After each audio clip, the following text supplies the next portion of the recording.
2000. I'll call the order the December 14th, 2022 meeting of the Neenah Finance Committee. This is meeting we're conducting it in a hybrid fashion through Zoom and then also here in the town hall great room. Our first order of business, as we have every meeting, is: are there any citizens who would like to address the Finance Committee?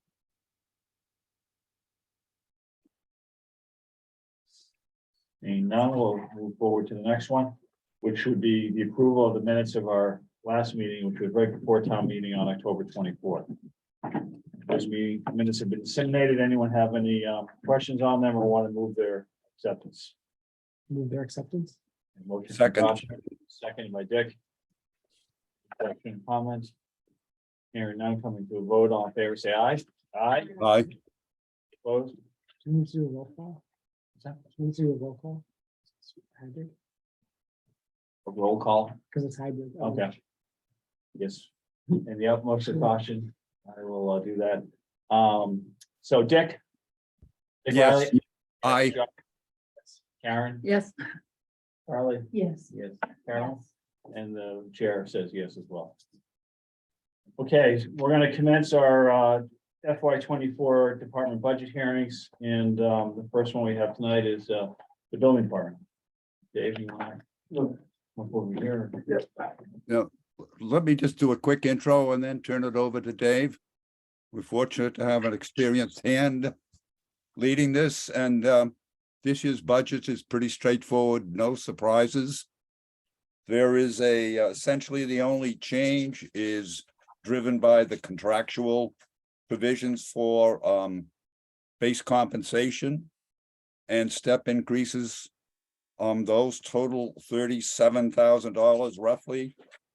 There's another item that I frankly should have inquired about, and I don't recall what it is, but it's a $3,000 item for budgetary adjustment, and perhaps Dave can explain what that is, but those total a little over $40,000, and that is the total change in the proposed budget. The expense side is flat with one change, and that is a item of $12,000 for weights and measures certification that used to be performed by the state, is no longer being performed by the state. So Dave is going to try to put together a proposal with a few other towns to provide for that service. That's a service that it really doesn't make sense to try to develop the expertise in-house. So these, other than that, the switching of the expenses line item, the expense side is flat. The compensation is up for $40,000. And as I said, if Dave or someone could explain what the essence of that budgetary adjustment is, I would appreciate it. Thank you, Dick. Just so we don't get the dates confused. Oh, yeah, Dave Davison, yeah. The budgetary adjustment, actually, look at your prior budget books, you'll see it's always been there. That reflects the extra working day in the calendar. And so not to make it look like the employees are getting a bigger salary. And this is like from the employee side, we show the cost of that extra business day as a budgetary adjustment, because 52 weeks, 5 days a week is a perfect 260 days, but this calendar is not perfect. It actually works out to be 261 paid days in a calendar year, and in leap year, where it falls, it can be 262 days. And that's what that reflects. Because in mass law, you have to charge the budget year which the work happens. So when you have a crossover, which happens most every single year, one of the 2 weeks, 1 week, the first week of the fiscal year may be 3 days in one fiscal year and 2 days in the prior. You get to the last week, and that may be 4 days in one fiscal year and 2 days. So in that example, we have 2 extra working days to pay for. On a normal year, that 3-2 example I gave in the first week, but the last week would also be 3-2 the other way. So you have that extra working day. Dick, does that answer your question? It does, yeah. I now know more than I perhaps care to know about the subject, but we all have been educated. Before turning it over to Dave, I think it might be helpful to point out, the total budget runs between for the last several years has run between 812,000 and just under 900,000. In each of the last 3 years, the fee revenue generated by the department is 2.4 million for fiscal 21, 1.9 million for fiscal 22, and 2.5 million for fiscal 23, reflecting the substantial building that's been going on in Needham that we're all familiar with. While the current system we're using isn't as helpful for picking up historic information, I was able to pull stuff together from the finance department's program. So new growth for the last for fiscal 2020, driven by building activity, was 206, round numbers, $265 million, 60% of which was residential. 2021 new growth was $262 million, again 60% residential. And in 2022 new growth was $270 million, residential component being 65%. So relatively consistent amounts of new growth and relatively consistent allocation between residential and commercial. With that intro, take it over, Dave. All right, thanks, Dick. So as Dick had explained before, we went to a new permitting system, I think 2 years ago. So it was just before COVID actually hit hard, and we adopted and jumped into this new system, which allowed us to do online permitting. And thank God we did at the time. So the system works good. We've obviously been tweaking it for the last few years, but what it doesn't do is it doesn't report very well, and it doesn't report, accounting very well. It's kind of a chore to do that. So our next step is to actually take it to the next level and get some programs in place where we can do that. Our old system is kind of as old as it was still easy to pull the numbers together. Like Dick was asking, is it, how many additions did we do last year or whatever? I can't do that under the system. All I can do is it lists all the building permits, and we literally have to go through line by line and try to figure out what they are. The only other way I can do it is I would have to create a separate building permit for every single phase of construction that's out there. So I could have 30 different applications, and the problem is that person that goes online is you're going to pick the right one, and there's a better way of doing it. So anyway, we're working on that. I think everybody in the room pretty much knows what the building department does, but we review all applications, we issue all permits, building permits, plumbing, gas, electrical. We back that up with all the inspections that are required by all those permits that are issued. And along with that comes zoning interpretation, zoning enforcement, and it keeps us busy. Second paragraph here, we just kind of went through there real quick what we think is going to happen in the next year. I think actually next year is going to be incredibly busy if everything kicks off like it's supposed to, and it sounds like it is. We hit a banner year with building permit fees 4 or 5 years ago when we had 4 or 5 big projects come in. I think this could be another year like that. We're hoping that they all kind of transition in, not at the same time, so we can actually keep up with the inspections.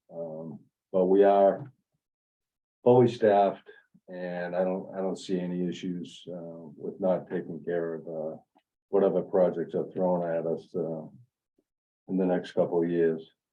So again, Dick talked about the budget. We've been pretty consistent with that. you know, we did a rundown of basically what you see in building activity. Some people like to know how many demos we do.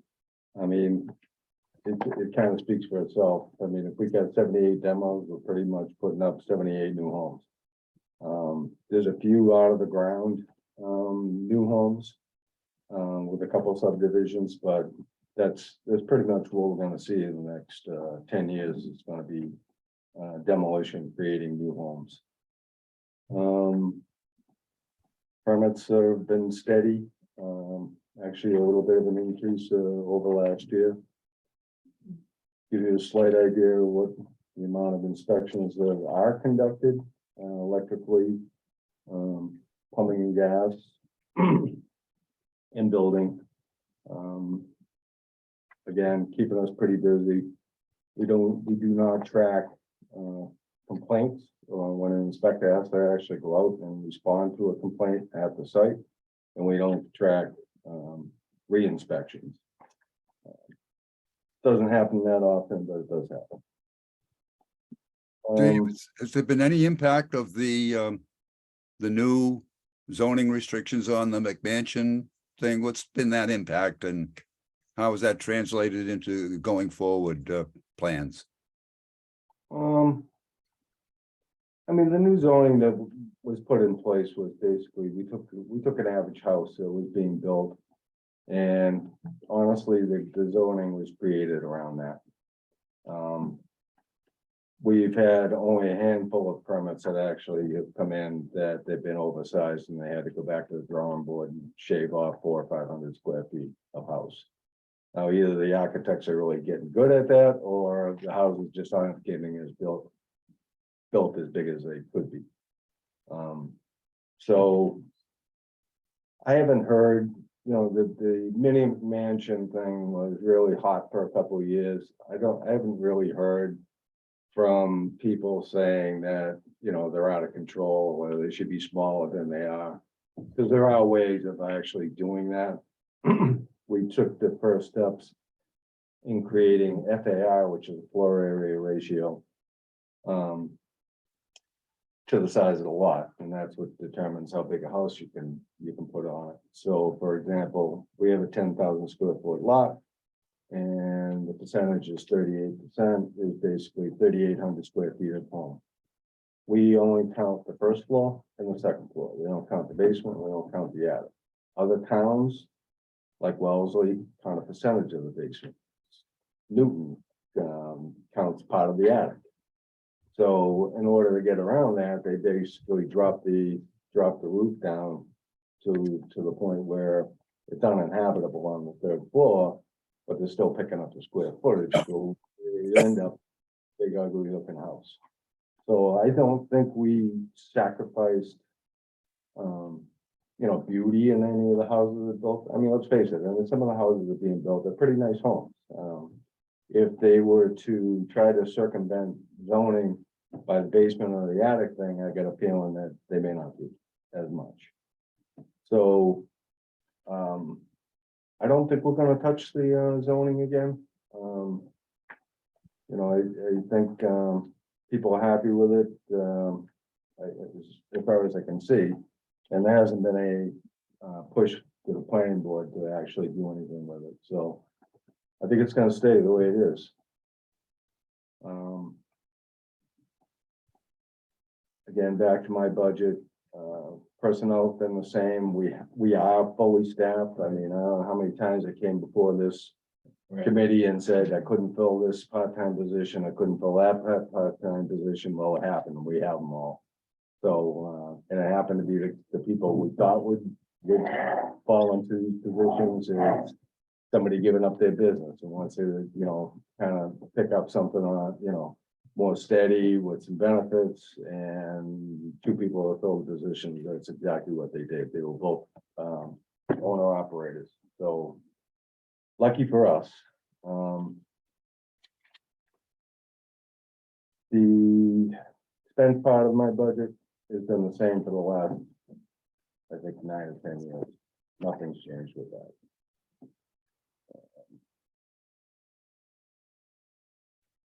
So let me talk briefly about because it's in there as expenses, is the sealer and weights and measures kind of issue. So we were paying the state $12,000 a year to do the sealing of the weights and measures. They're probably like gas pumps. Gas pumps, price checking, scanners, and if you actually read the amount of things that the sealer and weights and measures actually have under it, it's kind of incredible. So the state hired a new guy, and he came in and basically found a mass general law saying that if your community is over 20,000 people, you're supposed to have your own sealer and weights and measures. So we sent letters out to 25, 30 communities and said, all right, we're all done as of, July 1st. So good luck. You need to appoint somebody, you need to do something. So I'm not quite sure what actually happened, because I'm hearing kind of rumors where the guy that was there before was really trying to get as many cities and towns on board, and then actually create a statewide or state operated sealer and weights and measures division. I also heard maybe through the change of governors or whatever, they couldn't get the funding for that, and it kind of fell on its face. So they kept the 35 towns that they were doing. They've just been doing that all along until this point. So what we did in anticipation of this happening, called around a couple of towns, see if there was anybody that, sealer and weights and measures are pretty much part-time everywhere. So, I called Natick, I called, all the surrounding communities, and no one really wants to pick it up unless it was a benefited position. If it was a benefited position, they'll jump on it in a minute. So flashing back a little bit, the county is now talking about possibly starting a sewer and weights and measures division. So they've actually solicited all the towns around that are interested. They asked us what kind of equipment do we have that could potentially be donated, sold, whatever, to them to get them off the ground. And in anticipation of maybe the county not having start as quickly as we'd like to see it, we actually went out to and put an advertisement out for part-time sealer and weights and measures. I've had actually 2 hits on that. I haven't talked to the people that have answered the ad, but it's kind of encouraging. I didn't think we'd get anybody.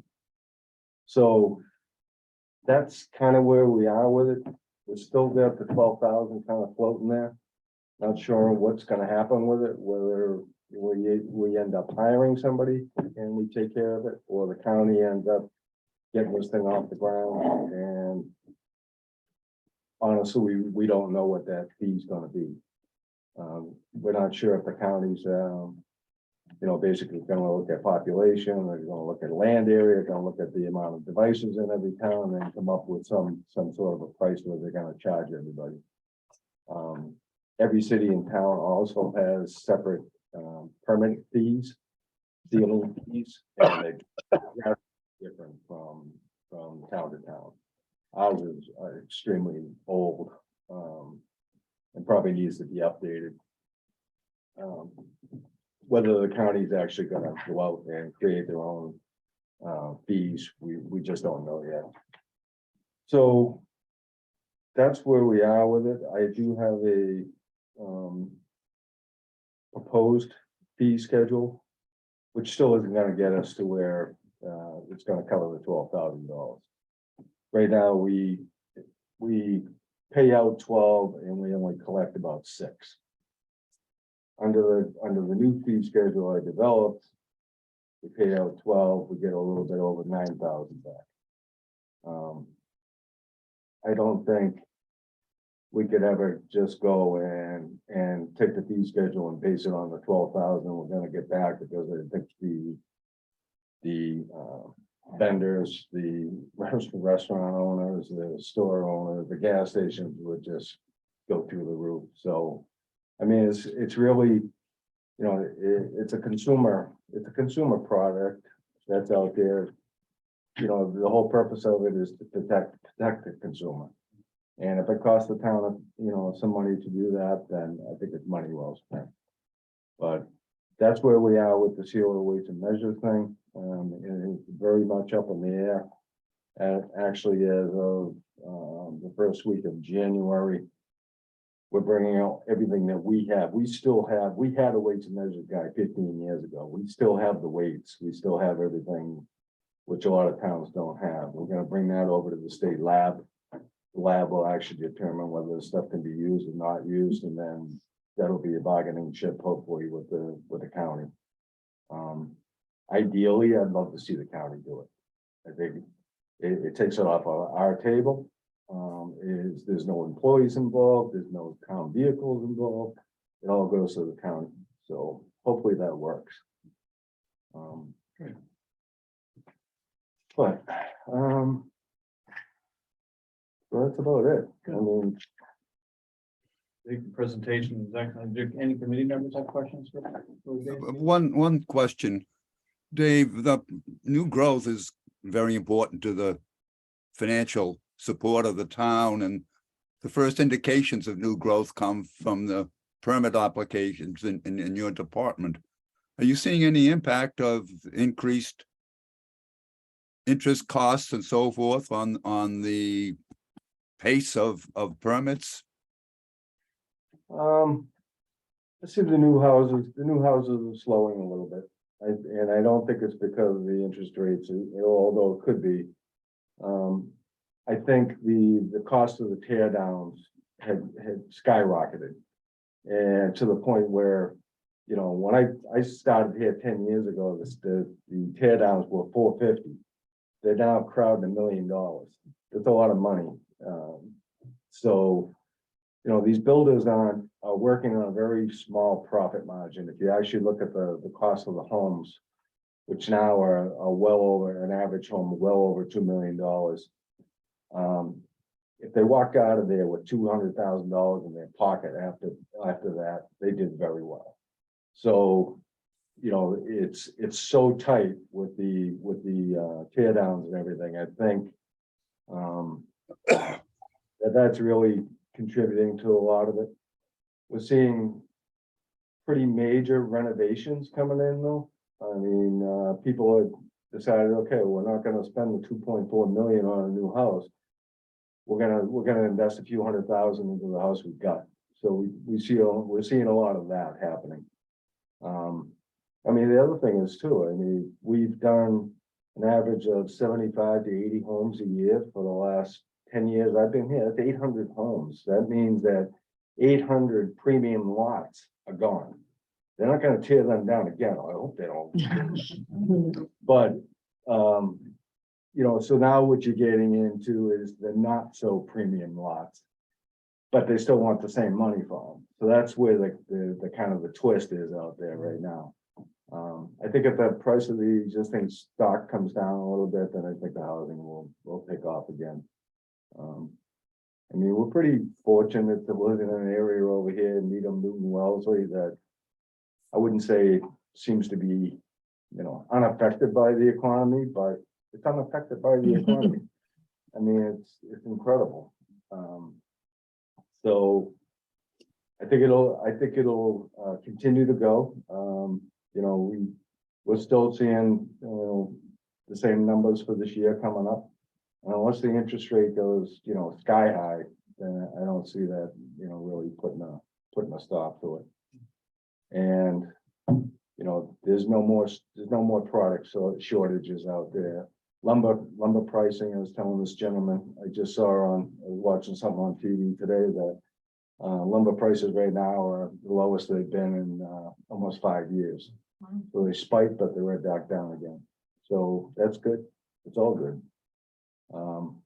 And then, I guess kind of thank God for COVID and everything, but as far as like Children's Hospital and some of these larger projects, if they had started when they wanted to, A, they probably wouldn't have got the materials. B, they would have paid, 30-40% more for it. So, they're in a good market right now to kick off and start a project like that. And I think that's what's gonna happen. Any questions, Carolyn? Yeah. All right. Dick, you're all set? All set. Good, great, David, thank you. All right, Thank you. so, I just wanted to say one thing. Is, I wanna thank the committee did for being, generous with my department over the last 10 years, but this will be my last year. I mean, I'll be finishing out the fiscal year in June, and somebody else can jump in. So that's, you're saying you're retiring? One way to finish it. And actually, I had given Katie, my boss, a year's notice, and all of a sudden it's down to a little over 6 months Yeah. now, so it's Usually how it quick. works. Yeah, so, Well, We'll miss you. Thank you for your service. Yeah. Thanks for the job you've done, Dave. well, I want to thank you, Dick, because the first year I got here, you basically sat down and he said, all right, what do you need? What do we need to do? Do we need staffing? Tell me what we need to do? And this gentleman here, we walked through it and we got it done. There was no questions about it. So I like that. great. Well, thank you and All right. congratulations, but we'll see you before then. Oh, yeah. Okay, we were gonna do fire department, but we've pulled that until our first meeting in January. So next is finance department. We don't have Jim. So Dave, you're not that you can't handle it, but it's in your hands. Thank you. Mr. Chair, folks, it's under tab 9, Finance Department budget. We did meet with Jim Healy, who was the liaison for the Finance Committee. That not last Friday, but the Friday before, to go over the budget. The Finance Department consists of multiple divisions. They include the accounting division, and Michelle Valencourt, our town accountant. It consists of the collector's office and the treasurer's office, overseen by the treasurer collector, the position of 20 vacant, long-term treasurer, Evelyn Vaness, retired. We have assessing, that position that was vacant for just about a year, and we hired a new director of assessing. We started in July. We also have the parking clerk office. That's the office where one can appeal a parking violation. And we have the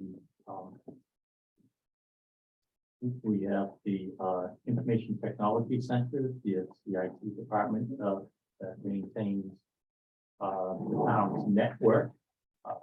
And most of the major applications that are used enterprise-wide across town, including the school department. The school department's technology is on the academic side, but the business side, payroll, accounts payable, and other things you would associate with financials, they use our application. And hence that's supported by ITC in the accountant's office. We also have the purchasing division. That was headed by a procurement officer. That position's been vacant a year and a half now, still trying to fill it. And finance itself, which is myself and Wendy Fong, who's with me tonight.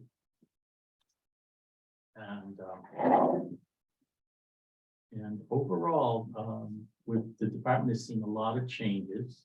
We have several key vacancies right now, as I just noted, but we've had some turnover in the last 3 years, partly driven by retirements and also I think impacted by what COVID has done. But for instance, the office, the collector and the treasurer offices, which we're in the process of trying to hire a new treasurer.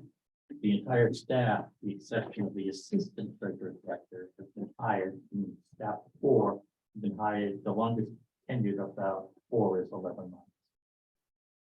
And we are in the process of changing billing and collection software as we undertake that role. And the office that's impacted created by that is treasurer's collector's office.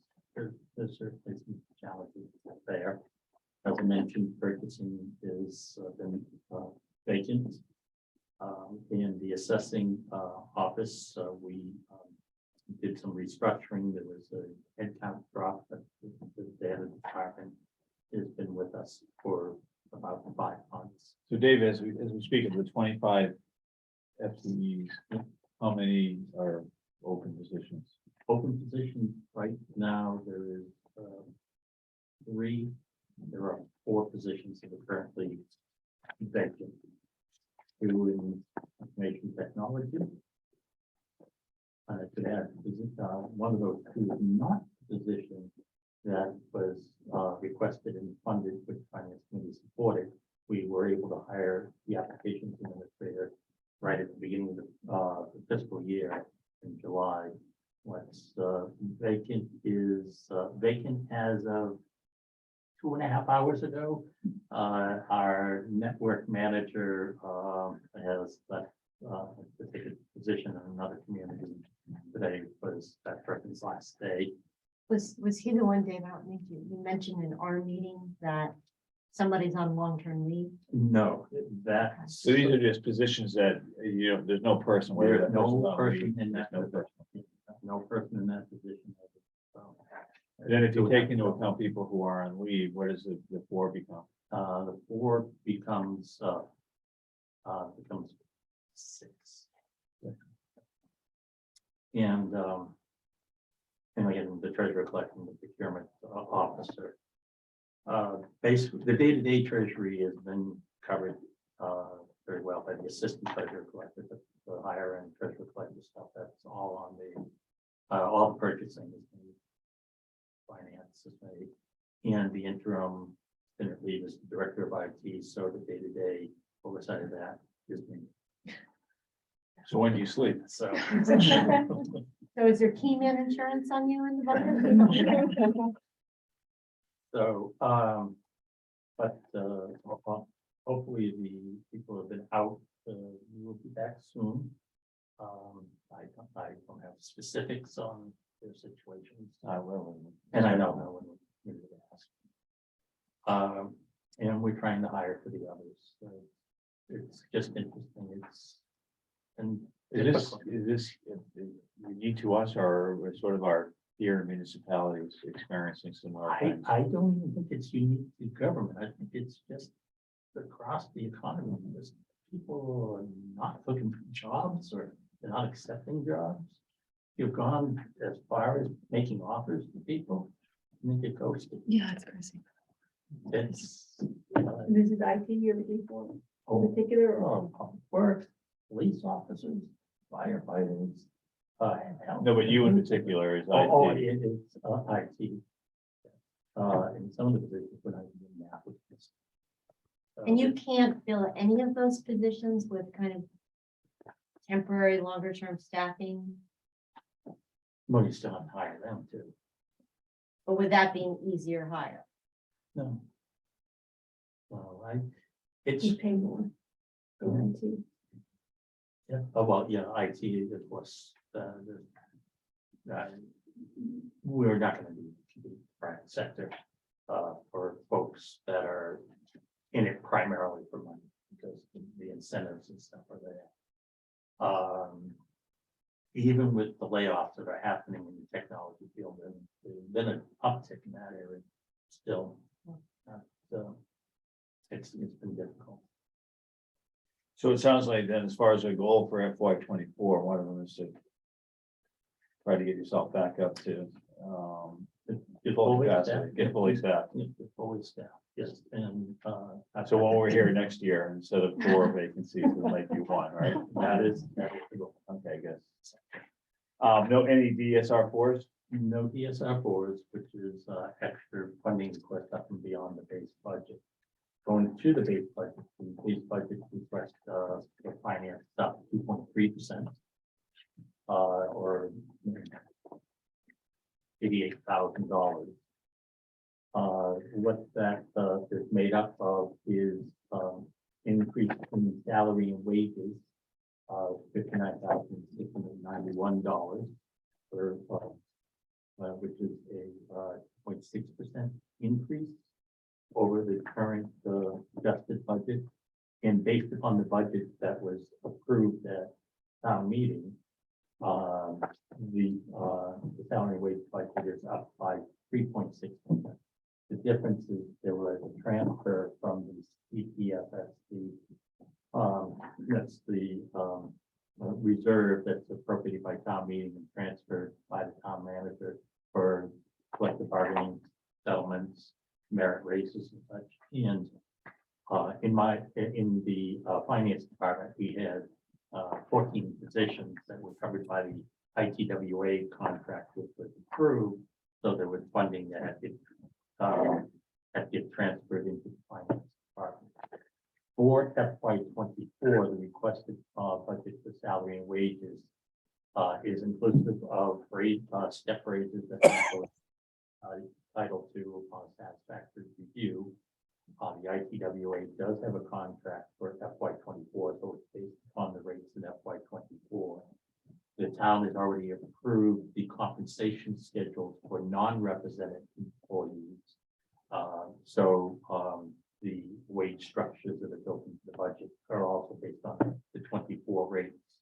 The only area that there could be a potential need for transfer would be if any of the managers were to receive a merit raise, because that's transferred to the CPS, only because merit raises are not automatic.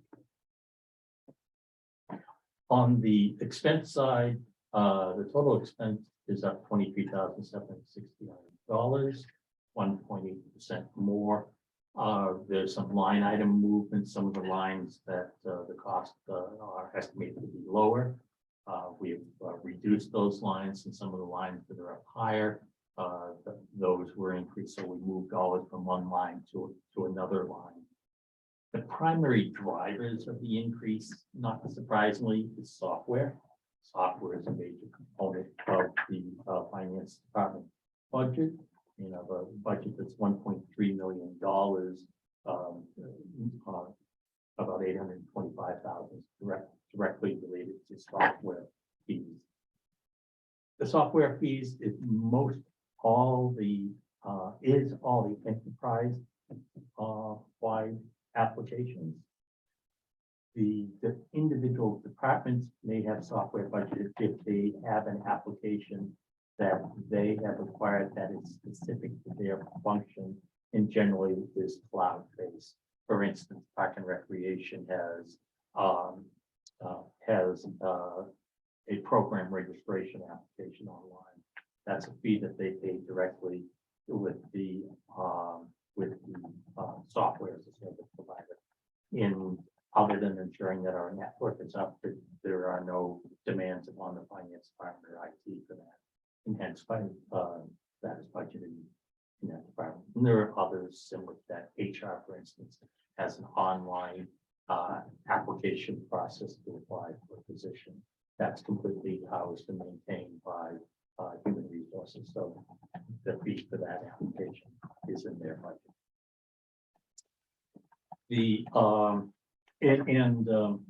Just a little background, we made a transition to doing this just a few years ago. It used to be that all the software was budgeted in the finance environment. And there were two things. There seemed to be always wants or suggested needs by department, because finance would have to pick up the cost. Well, we started looking at that if it's only because IT is in the finance, we're budgeting in finance, but we're really not providing any added value to that. And it's all decisions are driven by the department itself that's receiving the benefit.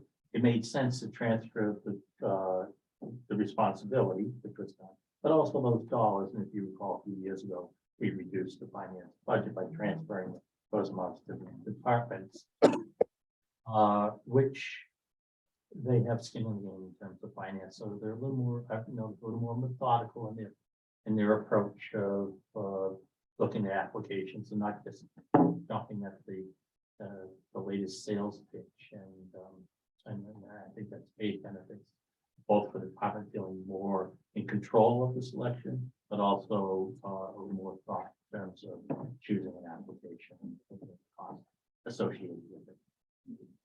Also in the finance department, like the other increases that we are looking at, there are increases in third-party services that we have because their costs are going up. They're mostly third-party collection parties that we have. For instance, we have a company that does the billing and processes claims associated with the ambulance bill.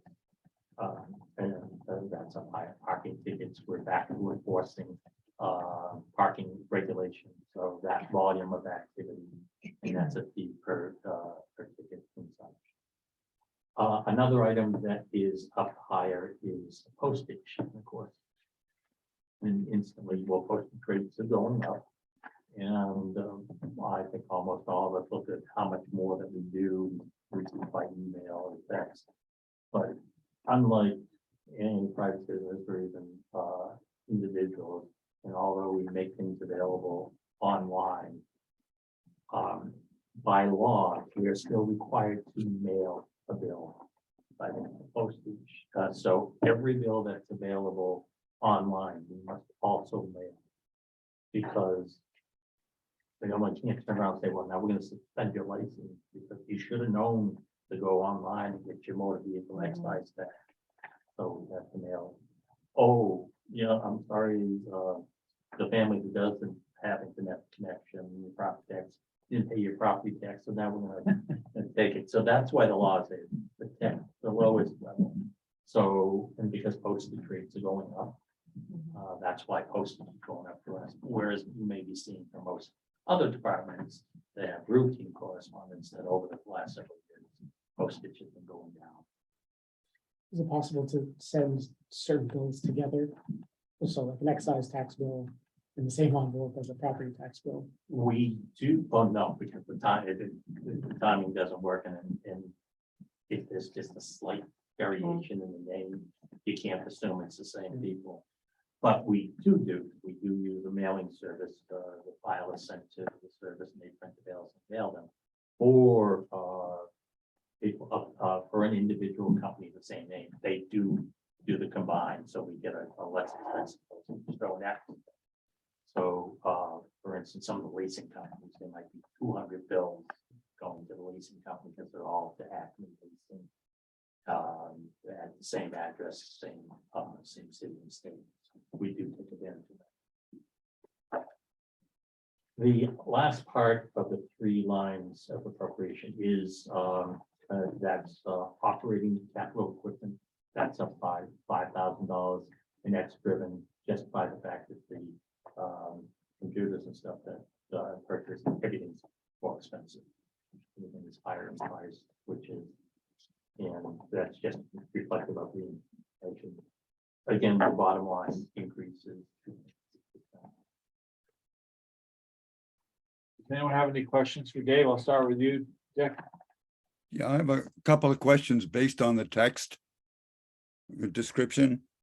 Dave, on tab 9.3, you discuss some pending appellate tax board potential cases with, could you just elaborate on that a little bit? It says it has several outstanding commercial tax board cases of consequence still to be heard.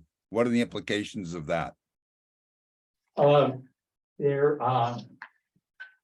worst case scenario is several $100,000. The reason they haven't been heard yet is because the court hasn't been acting on cases quickly. We do not believe we believe we're firm. We'll be firm and we will prevail on most of those cases. The one which is outside of our control has to do with the statewide valuation of utility assets and such, and there's still some ongoing litigation between the state and the Department of Revenue and some of the utilities in terms of valuation process. And now, a few years ago, it's part of the evaluation of utilities was transferred to cities and towns. And in that aspect of that component of valuation, it's generally Verizon. That is questioning.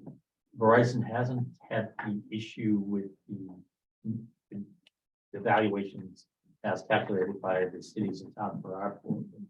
It's the portion that's determined by the Department of Revenue, which is then submitted to the city and town, and we bill them in the tax revenue that the town gets. So if they prevail, then we have to cover that cost. But that's what those refer to. In the case of the utility Verizon, that's been out there for Yeah. 5-6 years. The paragraph states that additional professional services may be required because of that. I assume those services are not yet reflected in your proposed budget, but could be an issue that could come. They're reflective in our budget that we have a contingency for legal costs and appraisal costs for specific cases.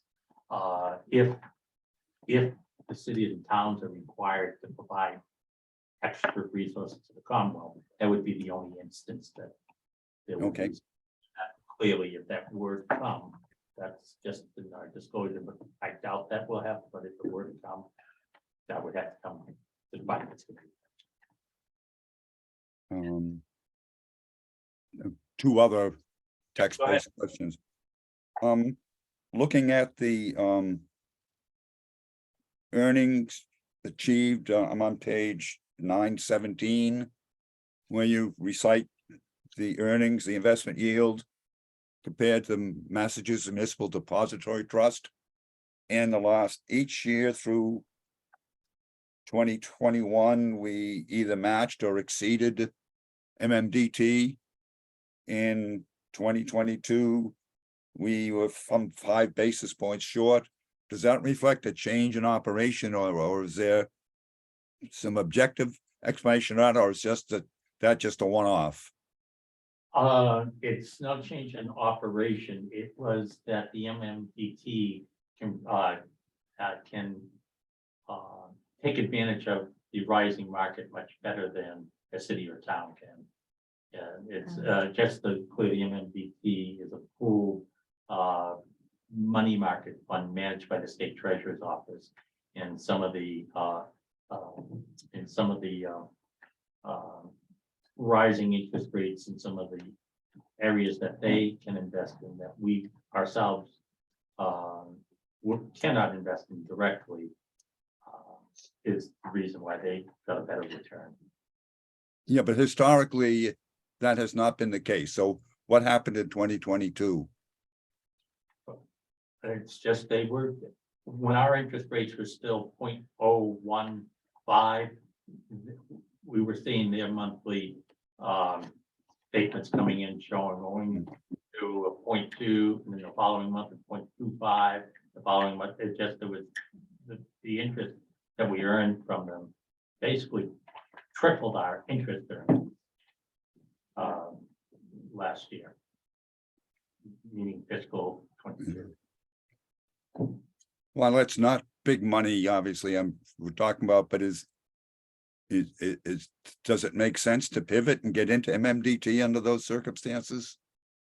Oh, we do invest in MMPT. These are the funds that are not in MMPT that we are comparing ourselves to. We Okay, can't put all monies in it because it's not a checking account. You can't run payroll through it. You can't run accounts payable through okay. it. You can't treat it like a depository. It's limited in number of. One final question, I'm on the next page, 919, and you talked about training opportunities for town staff on the use of various software applications. We were doing pretty well actual training versus the proposed hours, but the last 2 years, 1 year obviously for COVID, but then last year, again, it looks like we were falling pretty far short of the projected training. Is that a area of concern? Training is good, but the part of the reason that decline was actually part of my opening statement, the vacancies. If, because the IT staff does the training, but if you don't have the IT staff, they're not doing the training. Your trainees, but not trainers. Yes. Those are Any- my, Anyone? Oh. Yeah. Josh? When do you anticipate that the new billing and collection software will completely replace the old one? I told our liaison that that would be your question. Really? So, the process is working. We're hoping that, the timeline is that the motor vehicle excise tax bills that will go out either at the end of January, beginning of February, will be on the new system. And if that works well, we'll be on our road to do the real estate and personal property taxes. So for fiscal 2024, the bill that's mailed by June 30th, will be on the new system. And then the last two components would be water and sewer, would probably be a January 1st date. And then, whenever it seems good to move into the general, that will be implemented. I originally wanted to do that first. And the vendor was receptive to helping us, but then when I was reaching out to the departments and needing to bring their staff in to talk about their procedures and stuff, there were understandably a lot of questions which I could not answer. Because I'm learning the application too, and then I rethought and said, oh, perhaps maybe with people that do day-to-day collections and motor vehicle excise being the easiest one to do that. The vendor was saying, well, yeah, that's probably a good choice. And so that we're on target now that we're starting, even with the, as I said, the limited the turnover in staff in the treasurer collector's office and in the IT. But it's very important. With every day, I get concerned about our legacy software, but also more importantly, the box it runs on. In case anybody knows it, we run on an AS400. I thought they were in museums. Yes, so, yes, every night, like a prayer. I'm sure. And then the archiving, does that happen from the old systems? Does that happen after? After everything was done, because it has to be done after that. And of course, one of the other reasons we were looking to switch now on to technology, to get information out of the system is unfair. In fact, the company that we ended up going with for the application, they had to help get custom people yesterday, get some of the extracts out of it. So in that, as you may recall, that was going to be one of the most expensive parts that we have. 35 years of history that have to be extracted and permanently saved. Well, less expensive than it going down, we can't recover it, so. Unfortunately, it's not going to be less expensive, it's going to be more expensive, and more functionality so that's one of the reasons we were with the system. It was inexpensive compared to a lot of enterprise financial applications. So the net change right now based on the price, and we got very favorable pricing because I think the company is trying to get into Massachusetts. They own the Connecticut market, and but not very much in Massachusetts. And I think particularly Needham is a name they would like to be able to service their customers, so they had very good pricing. So we're looking about it once we can actually retire the current applications, about $30,000. That we will see the fiscal 25 budget. Yep. Anyone else? Okay, Dave, thank you on that. So I think the last one we had was townwide expenses. You can be covering that as well. Mm-hmm, That's number 25 in our book. right.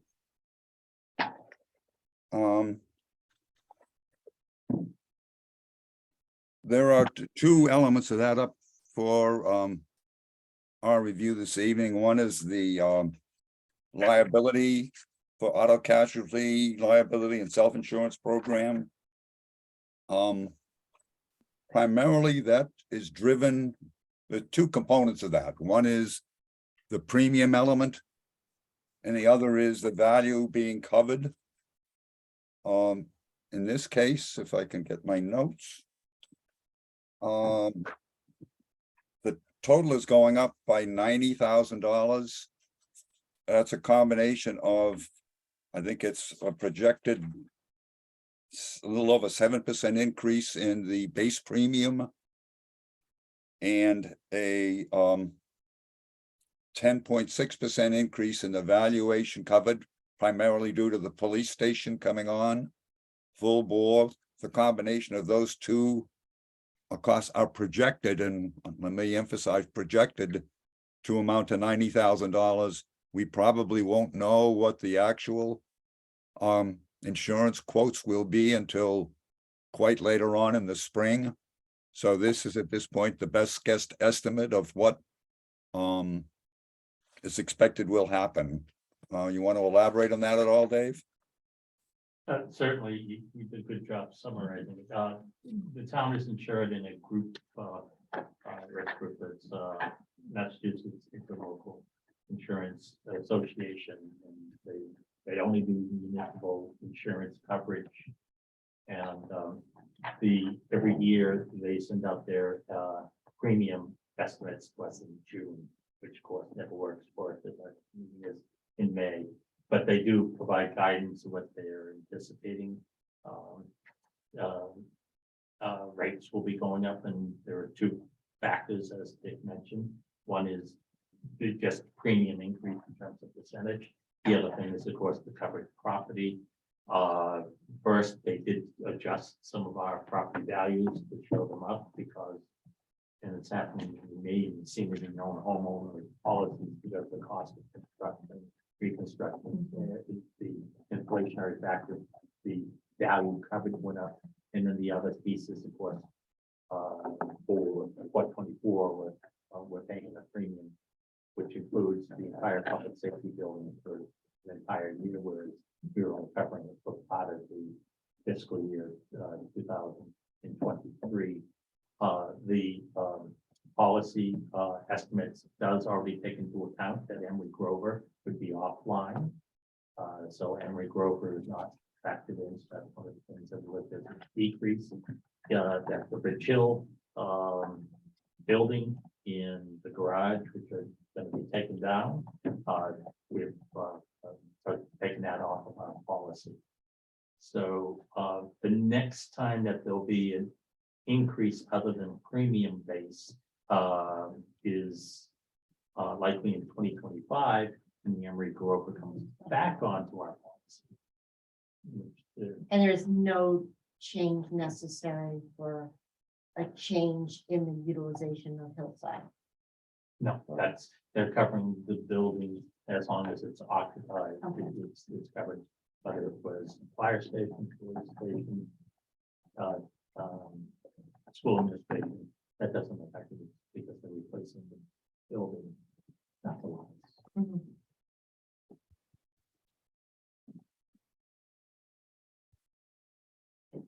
And I think that was the only one we're covering tonight. Was that correct, Dick? Yeah, then there was the debt service element, assuming we'll buy the property and casualty insurance. The Yep. debt service, enjoy this report while you hear it, because this will be news that won't be revisited probably for some years, is coming down by $2.7 million. Primarily because if we look at the exclusive of the enterprise debt, the total outstanding debt will be $17.5 million, which is a decrease from the current year of 20.3, well, call it $20.4 million. So this is because of the excluded debt service, which is scheduled to roll off the books. And until more debt is voted on by town meeting, that will stay off and will not rise because of the requirement that there be a special vote to add excluded debt. So the debt service is coming down. We did talk some with Dave about the strategy for debt service and funding our debt in a world of inverted yield curves, and where it normally makes sense to load up on short-term debt. The whole strategy of borrowing short, borrowing long needs to be looked at carefully with you as to whether or not it might make sense to pay a little more currently in order to bridge to lower long-term debt. That's a tough issue that requires a lot of thought. And this is just something that will be given thought, but it's the whole strategy of debt financing is very challenging in times of inverted and changing yield curves. You want to elaborate on that at all, Dave? As you said, that is true. However, and as I reassured Dick, we go through that exercise at all times, always looking at terms of the length of the bond or doing band rollovers with pay downs. Look, what is the prevailing rates for tax exempts? What are the prevailing rates for AAA, which is a AAA rate quality?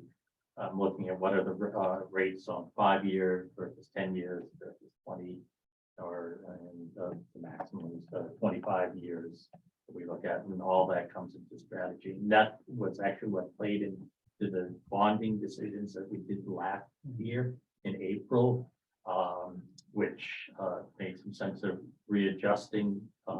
Wanted to get ahead of the Fed on the anticipated in, and actually did happen, the multiple rate increases, as well as the structure of the bond, which required us to appropriate another 168,000 for fiscal 23 budget to cover our exempt debt service, but saved the town, and by extension the taxpayers, $8 million over the life of the loan.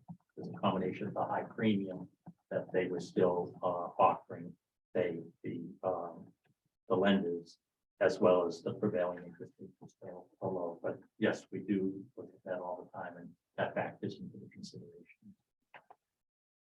What interest rate are you assuming for the new debt that was authorized at the October town meeting?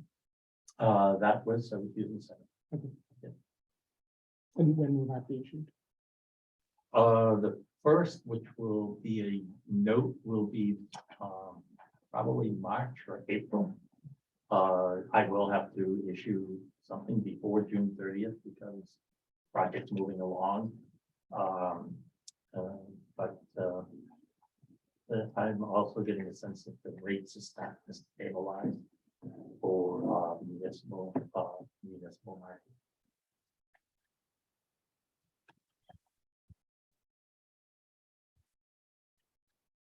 Any questions on that then? Okay, so we're moving now to group insurance. No, we'll do the other two. The only two we're gonna do. Right. Are you good, Dick? I'm done for now. Okay, thank you.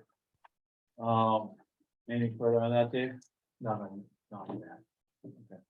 So that concludes what we were going to discuss tonight on FY24 budget requests. We have full schedule of items for January. So it'll be full of action and full of things to see and talk about and hear about. Louise put down the last item for tonight's the facility financing plan, and this, at least what my personal update is my understanding, we're having a meeting on Friday. Chairs and the vice chairs of the select board, this finance committee, and the school committee, and we're going to be presented with a plan at that time, or a draft of a plan. Got a draft of the plan. Yes. So I have nothing to report to anyone until I get that, and that won't be until Friday morning. Now, it just seems this is the year. Haven't you heard, Judy? Let's just hope. are you over at Dedham, Norfolk Superior? Lowell. Or in Lowell? Oh, oh my God.